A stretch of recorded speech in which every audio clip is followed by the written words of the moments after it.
What's up, YouTubers? So before we get started with this video, on First Take, they're going to be talking about, are the Brooklyn Nets going to be able to sweep the Boston Celtics? And who's going to be able to beat the Brooklyn Nets in playoffs anyways? So let's see what they have to say about that. I told everybody, I was on with the wonderful Malika Andrews on our halftime show on Twitter. Malika. Yeah, she's the best. And, Excellent. Yeah, you're right. Malika Andrews is the best, and she's going to be a top sports reporter in the very near future. And I wouldn't have a problem if she were to take Molly's spot on First Take either. she was talking to me, and she asked me during halftime, is there anything to worry about here? Anything to worry about? Consider. I said, nothing at all.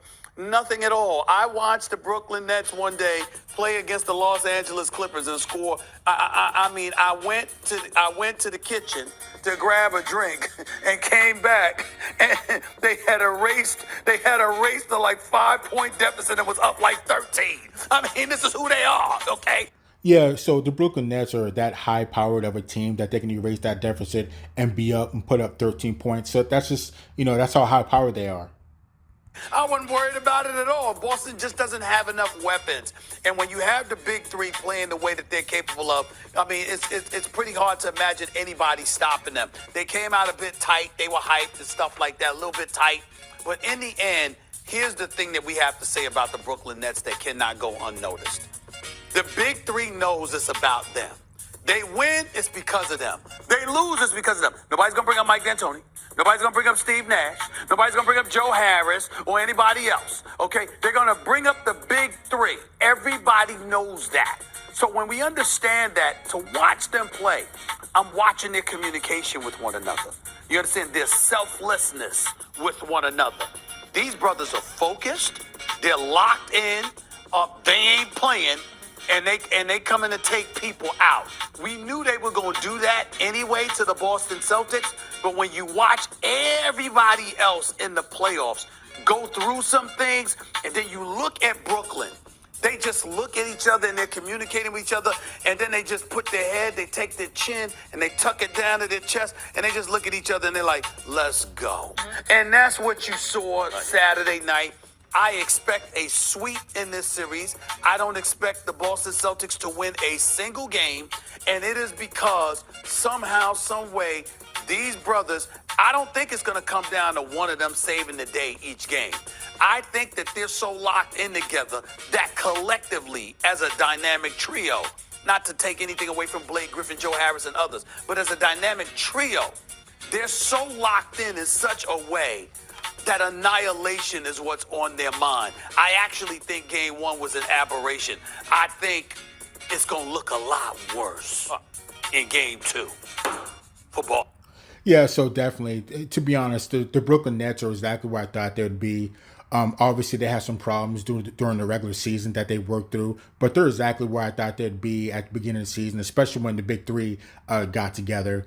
My only X factor would be probably Kyrie Irving, because you never know when he's going to decide to take a game or two off and go off and ponder what's going on in the world instead of focusing on basketball. So that's really my only X factor. But other than that, the Brooklyn Nets are exactly where I thought they would be, and they're definitely taking care of business. So, first of all, I like the Nets in 3. Okay, that's number one. Number two, I think if Boston has no chance. I laughed quicker this time. I got it. Boston has no chance. And what you really want to get a laugh, check social media at halftime in a game like that. Oh, the haters come out about the Nets. Oh, where's your big three now? I'm thinking, it's not even worth responding. Boston fans are the best. But even just Nets haters, you know what's about to happen? The first half was real simple. KD was trying to get himself going, and he was getting pretty good looks.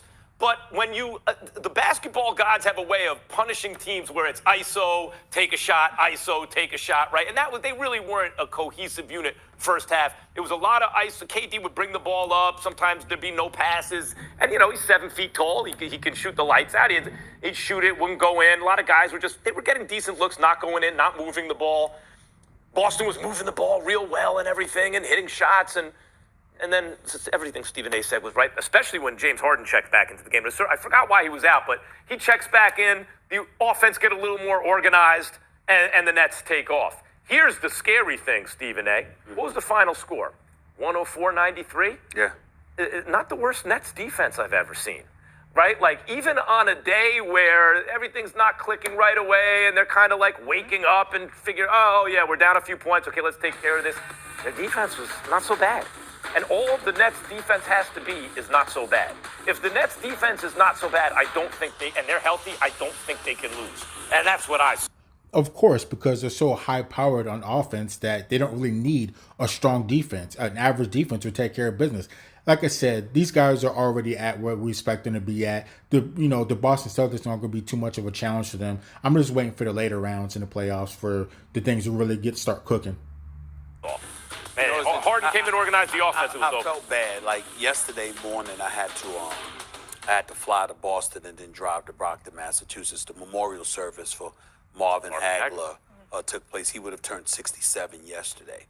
And, obviously you're honoring him and you're paying homage to the greatness that he exhibited, but it's also semi-sad because he's not there any longer, And I brought all of that up to say I didn't want to put people in the worst mood, but they kept coming up to me because it's right outside of Boston, and they're asking me the chances of the Boston Celtics. Like, what am I supposed to say? What am I supposed to say? I mean, they say that, come on, Stephen A., we got a chance, man. I mean, no, you don't. No, you don't. I mean, listen. You should have said maybe you'll get Julio Jones. Maybe, right? Bill Belichick's trying. You know what? I was talking to a few people about Bill Belichick and the Patriots just to distract them that was nice. from the misery that that Boston good either, Celtics though. would bring. They will be this year, though. But I'm just saying, I mean, I'm looking at them and I'm like, okay, let's talk about the Patriots because you have a chance, okay? You have a chance. You got people that's coming back that didn't play last year because they passed up the season because they didn't want to deal with COVID and stuff like that. I expect the Patriots to make the playoffs this year. I had to change the subject to football because the people in Boston and outside of Boston, because one of my favorite spots is the Liberty Hotel. They got a beautiful restaurant great. there. Yeah, The hotels is fantastic. I do love that. So I went there to eat breakfast, and you got people coming up to me, and I'm like, look, man, I don't want to do this. Yeah. You have no chance. That's a little underground You cave. have no chance. Don't feel that sorry for them. Do you know how many parades that city has had? I'm just unreal. saying. Yeah, so we definitely need Malika Andrews to go ahead and take Molly's spot in the first take. I definitely would not have a problem with that. Just saying, They the churn bring out up- championship. if they bring up the Celtics in the Nets, Dynasty after dynasty. I was just trying to look out. Bring up John the Beast Mugabe or something. I'm just trying to distract them somehow. Somehow, Some but Hagler I talk. mean, that's right. I mean, Hearns was there. Hearns was there. Hearns was there. Bernard Hopkins was there. But I'm just saying that you just look at it and it's like, come on, Al Bernstein, the great Al Bernstein was there. All of these people was there. Yeah. But I'm just looking at them and I'm like, you got no shot. Stop it. Stop it. And I was just, That's how you feel. Trying to when be you talk about nice. his Knicks, You're trying to be nice. Yeah. Yeah, Well, but no, see, look, he switches it like that. Now he's back. Oh, it's not like that? Not with Atlanta. Oh. Not with Atlanta. Now, if they were going against Brooklyn, Yeah, I mean, that's just different. messing Not with Atlanta. Not with Atlanta. They got a shot. I picked the Knicks to win this series in 7 games. Yeah. Are you going to Atlanta? Yes. Oh, I'm you going there are. Thursday night.